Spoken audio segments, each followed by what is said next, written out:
काफी देखा जा रहा है, सोशल मीडिया पर बहुत ही ट्रेंड कर रहा है ये वीडियो और यहाँ पे बहुत लोग खींचे चले हुए हैं। देखिए, शक्ति एक ऐसी चीज है जिसको जहाँ जाने की जरूरत नहीं होती, वो स्वयं बुलाती है और माँ वैष्णो के ही आशीर्वाद से यहाँ पर उनकी स्थापना हुई है।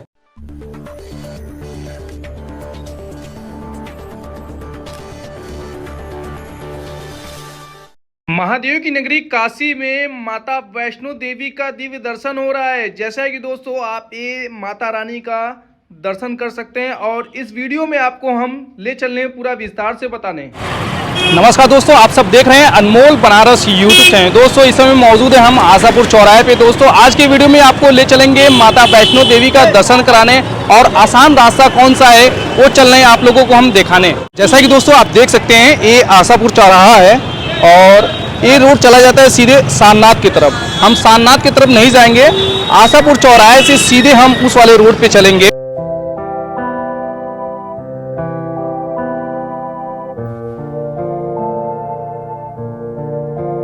दोस्तों किसी से पूछने की कोई ज़रूरत नहीं है, आप ये ठीक सामने देख रहे हैं ओवरब्रिज के ठीक सामने ये सीधा रोड जाएगा चंद्रा चौराहा, वो ले चल रहे हैं आप लोगों को इसी वीडियो में दिखाने। जैसा कि दोस्तों आप देख सकते हैं ये सीधे रोड जाएगा, आप सीधे रोड से करीब आधा किलोमीटर आगे पहुंचेंगे तो आपको चंद्रा चौमानी आपको नज़र आएगा। चंद्रा चौमानी से आप सीधे जो एक ट्रांसफार्मर देख रहे हैं, ट्रांसफार्मर से एकदम सीधे रास्ता जाएगा, सीधे और रेलवे क्रॉसिंग आएगा, रेलवे क्रॉसिंग की तरफ आपको ले। चौराहे से दोस्तों जब आप एंट्री करेंगे तो आपको सीधे आना है और आप जैसा कि देख सकते हैं रेलवे क्रॉसिंग है। रेलवे क्रॉसिंग से करीब 1.5 किलोमीटर आगे एक मोड़ आएगा, वो चल रहे हैं आपको दिखाने।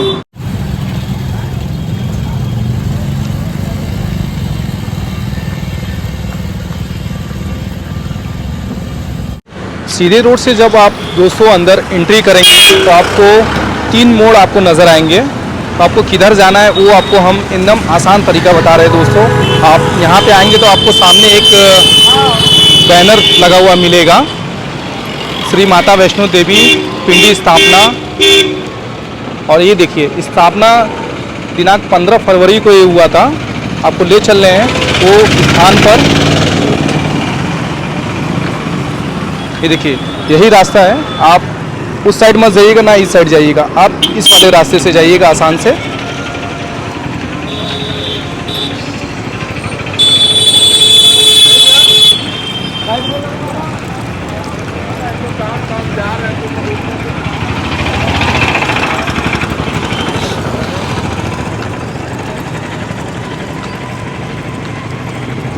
एक स्कूल के अंदर मंदिर है दोस्तों,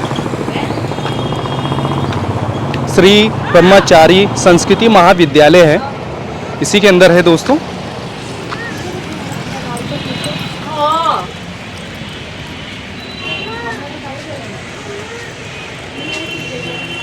ये देखिए आगे जाके है और पहले यहाँ का आप लोगों को हम नज़ारा दिखा दे दोस्तों। ये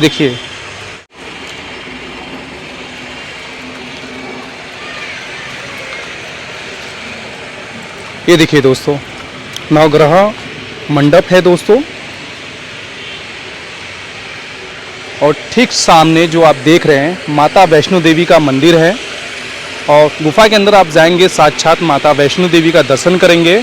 और हम चलेंगे दोस्तों यहाँ के जो मुख्य पुजारी जी हैं उनसे चलेंगे हम बातचीत करने और इस मंदिर के बारे में जानेंगे पूरी डिटेल। इस मंदिर के बारे में विस्तार से आप बताइए। देखिए ये मंदिर जो है जी, आप ये देखिए आपको 2 स्ट्रक्चर दिखेंगे, एक ये वाला है और एक वो है। अच्छा, ये स्ट्रक्चर थोड़ा नया है, थोड़ा नया इसलिए कह रहे हैं कि कम से कम 60-70 साल इसको हो गए। वो स्ट्रक्चर जो आप देख रहे हैं जिसपे वो हाफ सर्कल पूरा बना हुआ है दरवाजे जी, ये कम से कम 200 साल पुराना है। अच्छा, इसकी कोई ऑफिशियल जानकारी नहीं। बिना जैसे ढलैया का बनाई, हाँ, केवल ईंट का है। हाँ, वो आप अगर उसका आज भी अगर आप सीमेंट हटाएंगे तो आपको उस पर कोई सपोर्ट नहीं दिखेगा। जैसे होता है ना ढलैया में छड़ लगाए जाते हैं, लोहे कुछ नहीं उसमें, केवल ईंट पे लगा करके उसको टिकाया गया है और सीमेंट भी नहीं है उसमें। अच्छा, सीमेंट भी नहीं, उसमें केवल चूने से, मिट्टी से, मतलब जो पुरानी एशियन टेक्नोलॉजीज थी, हाँ बस उसी से है। और सारी की सारी इसमें आप जब देखेंगे ना, आइए हम आपको एक चीज़ दिखाते हैं। नीचे आपने जब आप नीचे देखेंगे तो नीचे का जो छत है वो ऐसे है, हाफ सर्कल है। अच्छा, ये जैसे हाफ सर्कल है ना, नीचे का छत हाफ सर्कल है, लेकिन देखिए ये पूरा फ्लैट है। ये आप देखिए ये पूरा फ्लैट है, ये आप देख रहे हैं, ये हाफ सर्कल आपको यही समझ में आ जाएगा। देखिए दरारें हैं, वो देखिए पूरा ईंट दिख रहा है जी, हाँ दिख रहा है। ये पूरी ईंट आपको दिख रही है ना, कहीं भी आपको लोहे का कोई निशान दिख रहा है? नहीं, ये पूरा का पूरा ईंट से बना हुआ है, इसमें कहीं कोई नहीं। इसकी दीवारें देखिए आप, कम से कम 30-30 इंच 28-28 इंच मोटी दीवारें हैं।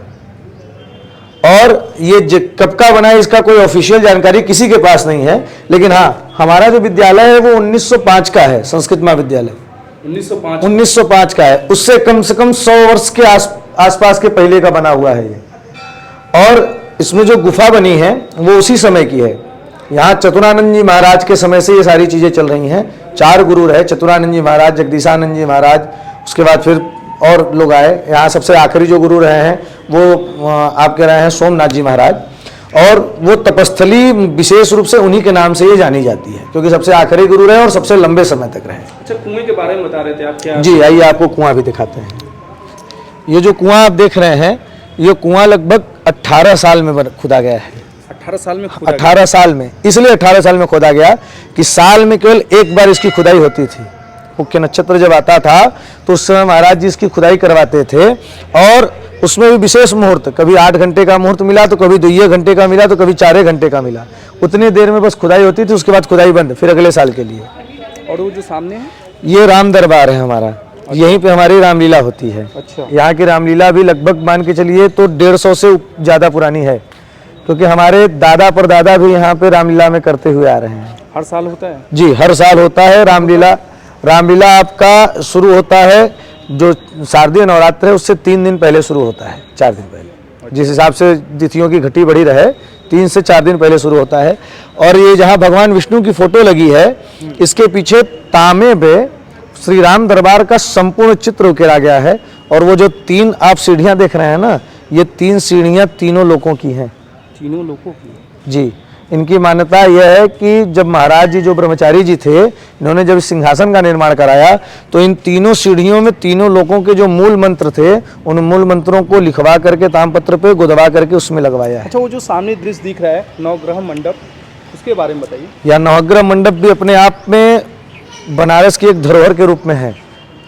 आपके माध्यम से मैं लोगों को बता रहा हूँ, बनारस में गिने चुने नवग्रह मंदिर हैं, उसमें से हमारा ये मंदिर देखने को मिलता है। उस नवग्रह मंदिर में सभी ग्रहों के 9 ग्रह के जो रत्न हैं, जो उपरत्न हैं, जो धातु है, उपधातु है, द्रव्य है, वस्तुएं हैं, वह सारी चीजों को डाल करके और उनकी प्रत्येक ग्रहों की अलग अलग स्थापना की गई है महाराज जी के द्वारा, और करपात्री जी उसके आचार्य रहे हैं। आइए मंदिर में ले चलिए। जी, आपको आप अपने मंदिर का दर्शन कराते हैं। श्रद्धालु आपको देख रहे हैं। जी जी जी, आप सभी श्रद्धालु से हमारी विनम्र निवेदन है कि आइए दर्शन कीजिए और बनारस के इस हिस्से को भी जानिए। बनारस बहुत बड़ा है, अभी आप बनारस में बहुत कम चीज़ें आप लोग देखे हैं। आइए, ये देखिए हमारा राम दरबार है।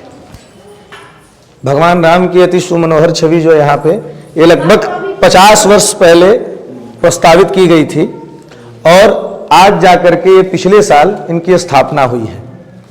अच्छा, पहले श्रद्धालु आएंगे, प्रभु श्री राम जी के दर्शन करेंगे? जी हाँ, यहाँ से पहले प्रभु के दर्शन करेंगे, उसके बाद जो प्रभु के प्रभु हैं, अर्थात जो हरि के हर हैं भगवान भोले, उनका दर्शन करेंगे।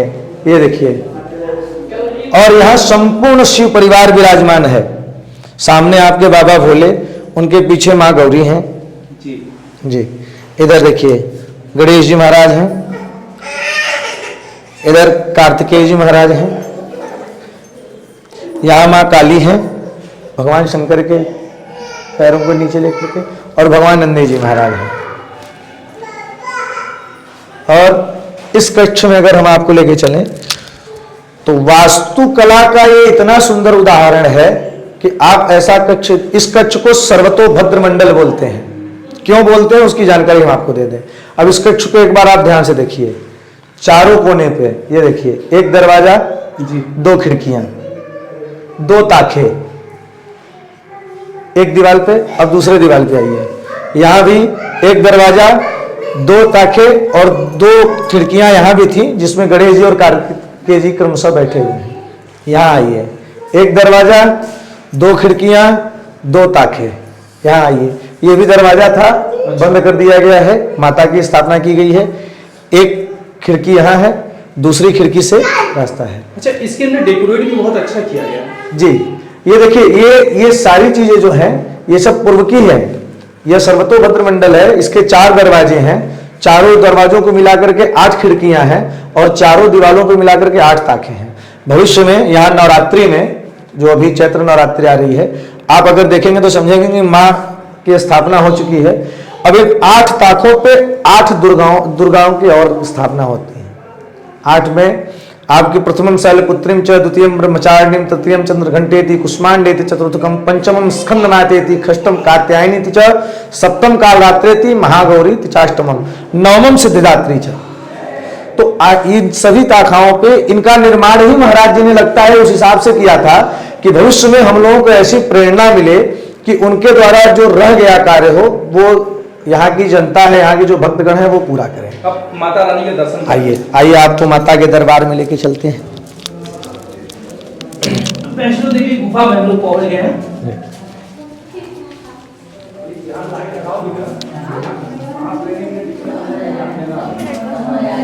आइए आपको पहले इधर लेके चलते हैं।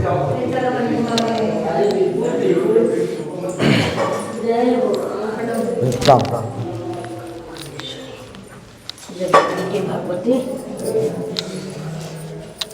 ये देखिए, ये अर्धकुमारी स्थान है जी। ये गुफा का पुराना दरवाजा था। अच्छा। सुरक्षा कारणों से गुफा के बहुत सारे दरवाजों को बंद कर दिया गया था, चूंकि इसकी रखरखाव नहीं हो रही थी। महाराज जी के जाने के बाद इस गुफा में आने का किसी की हिम्मत नहीं होती थी इस गुफा में आने के लिए। ये इतनी अंधेरी गुफा थी। ये जो आप लाइट आज देख रहे हैं सब तो लगाया गया है। तो इस दरवाजे को भविष्य में खोला जा रहा है ताकि जब भक्तों की भीड़ बढ़े तो दर्शन में आसानी हो सके, इसलिए इस दरवाजे को खोल करके फिर बनाया जाएगा। हाँ, और इसमें वेंटिलेशन के पर्याप्त इंतजाम है। अच्छा। अभी ये देख लीजिए आप, यहाँ से खिड़की है, हाँ एग्जॉस्ट लगे हुए हैं और महाराज जी के द्वारा ही ये बनवाई गुफा में हर जगह आपको वेंटिलेशन के इंतजाम दिखेंगे। हम आपको इस कक्ष में दिखा दें। ये देखिए, यहाँ था, इसको भी बंद किया गया है। देखिए 2 मुक्के इधर हैं, इन दोनों को भी खुला रखा गया है। ये है हमारे आखिरी महाराज जी, ब्रह्मचारी सोमनाथ जी महाराज, जिनकी बाहर आपने मूर्ति भी देखी होगी। ये है सोमनाथ जी। जी, इसी में उन्होंने खड़े होकर के एक पैर पे 11 साल कंटिन्यू तपस्या की थी और उन्हीं के तपस्या का फल है कि आज यह सब निर्माण हो रहा है। इसको भी आप देखेंगे तो ये अर्धचंद्राकार है। अच्छा। सबकी प्रवृत्ति एक ही है, सब ईंटे से बने हुए हैं और सबका छत फ्लैट है। अंदर से सब गोल है, बाहर से सब फ्लैट है। आज तक इसका। और आइए आपको माता के पास ले चलते हैं।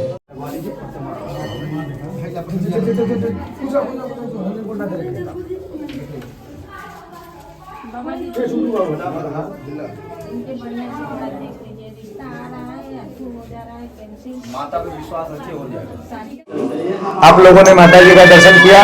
अब आइए आपको हम माता जी के बाद भैरव जी का दर्शन करना परम आवश्यक है, जैसा कि कटरा में है। आपको लेकर चलते हैं। ये भैरव जी देखिए, का दर्शन जब करेंगे तब जाके आप सफल हो। जी, दर्शन माता का तभी पूर्ण होता है जब तक कि भैरव जी का दर्शन न हो, क्योंकि जब भैरव जी का निर्माण हुआ तब माता ने उनको यही आशीर्वाद दिया कि भले तुम्हारी प्रवृत्ति के कारण तुम्हारा ऐसा अंत हुआ, लेकिन तुमने मेरा साक्षात दर्शन पाया, इसलिए तुम्हारी भी पूजा। माता रानी पर्वत पे तपस्या वगैरह की थी और मानव कल्याण के लिए अवतार लिया था। जी जी, और इसलिए आप समझिए कि हमारे ब्रह्मचारी जी भी यहाँ पे 11 साल तपस्या किए हैं, तब जाकर के उनके तपस्या करने के 50 साल बाद अथक परिश्रम से तब माता जी यहाँ आई हैं। आइए आपको भैरव जी के पास ले चलते हैं।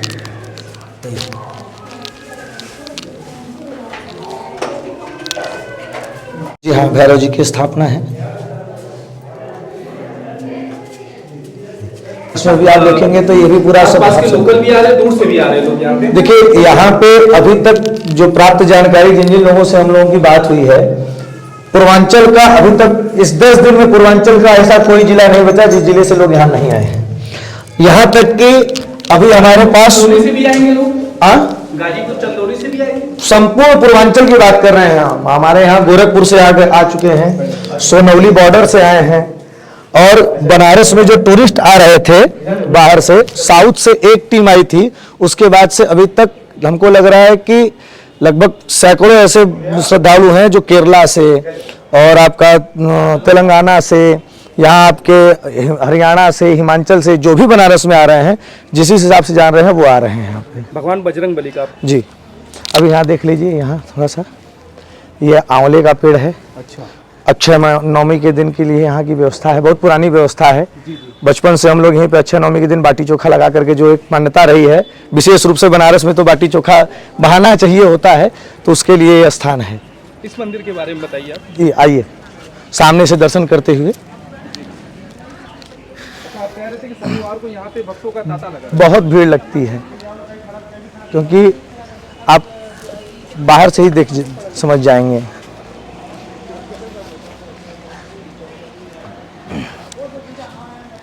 यह हनुमंत ब्रह्मचारी जी की यह बहुत सिद्ध पीठ रही है।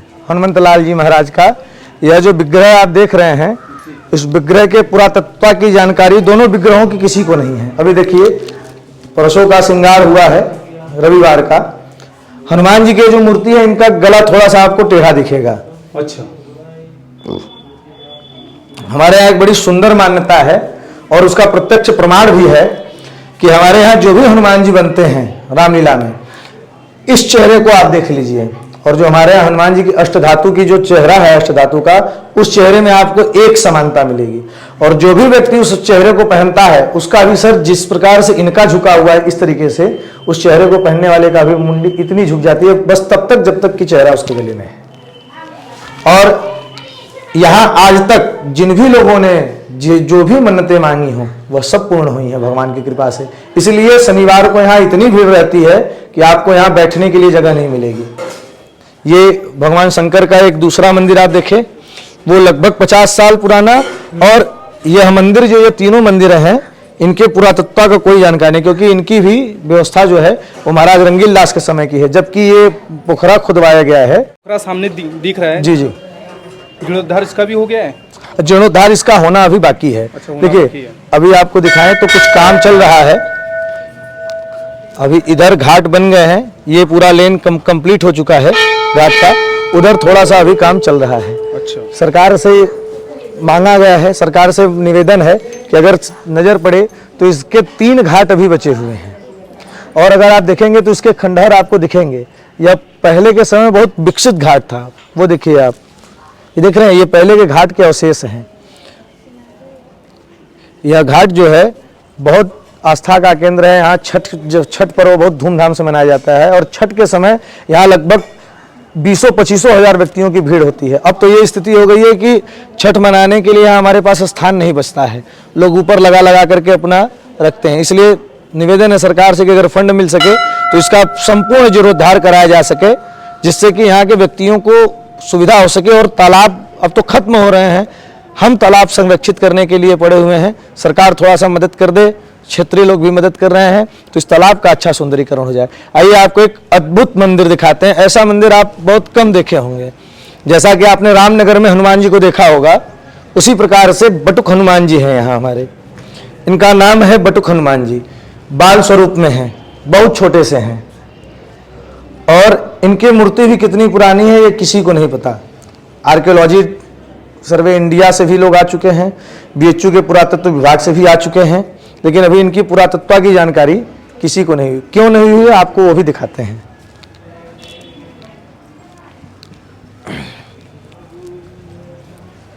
ये जो शिलालेख आप देख रहे हैं, इस शिलालेख में क्या लिखा हुआ है, किस भाषा में लिखा हुआ है, इसकी जानकारी अभी तक कोई नहीं दे पाया है।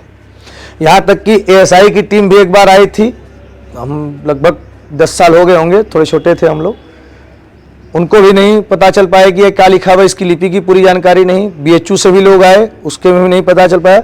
लेकिन जो एक अप्रॉक्सीमेट उन्होंने इसकी एज दी है, वो एज लगभग 500 से 700 साल की दी है, इस पत्थर की एज। और एक रोचक बात बताएं, ये बटुक हनुमान जी का पीठ है। सामने से आपने उनको देखा, सेम उसी पत्थर पे ये भी खुदा हुआ है। आगे उनका मूर्ति है और पीछे ये। बस इन मंदिरों का जीर्णोद्धार कराया गया है। अच्छा, मूल अवस्था से किसी के साथ छेड़छाड़ नहीं है। इसके नीचे की दीवार पुरानी है, बस ऊपर से आपको ये मार्बल लगा हुआ है, बाकी ये सब नवनिर्माण है। इनका मंदिर केवल इतना ही बड़ा था ही, बाद में जीर्णोद्धार हुआ, क्षेत्रीय लोगों ने सहयोग किया। ये जितना भी आप निर्माण देख रहे हैं ये सब क्षेत्रीय जनता के सहयोग से है। लगभग अभी तक केवल क्षेत्रीय जनता के सहयोग से करोड़ों रुपए का काम हो चुका है। और अभी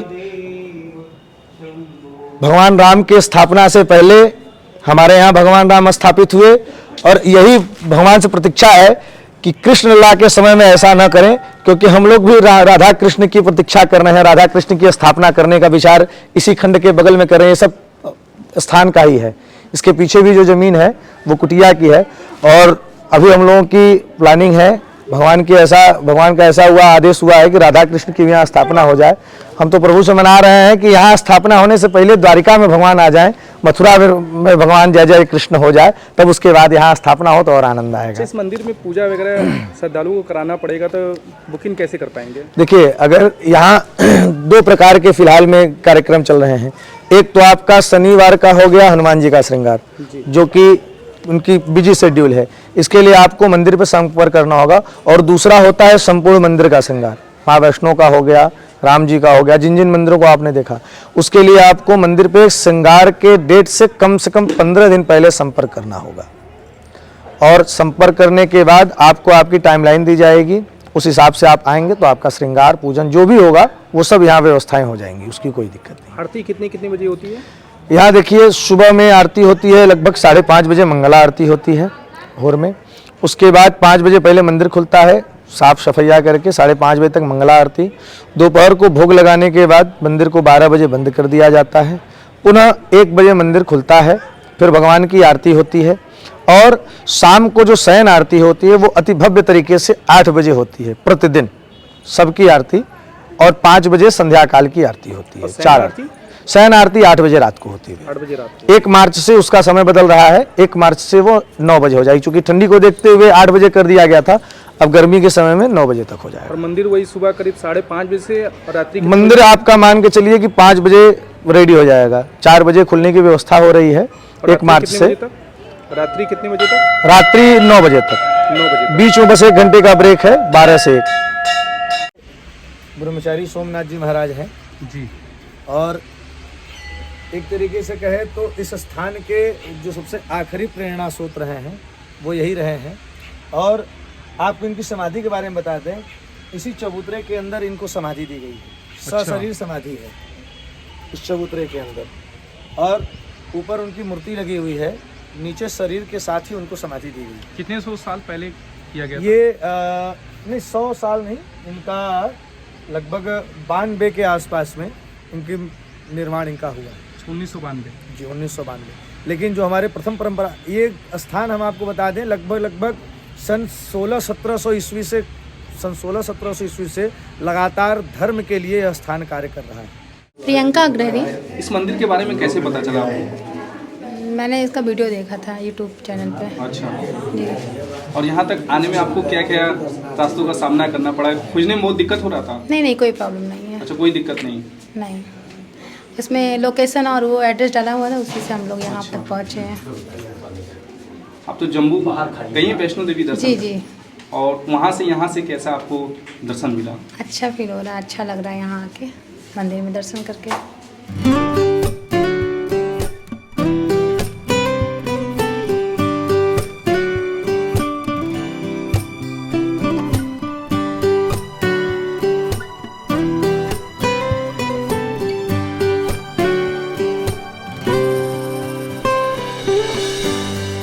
चलते हैं दोस्तों, मिलते हैं एक नए वीडियो के साथ। हमें दीजिए इजाज़त। जय माता दी।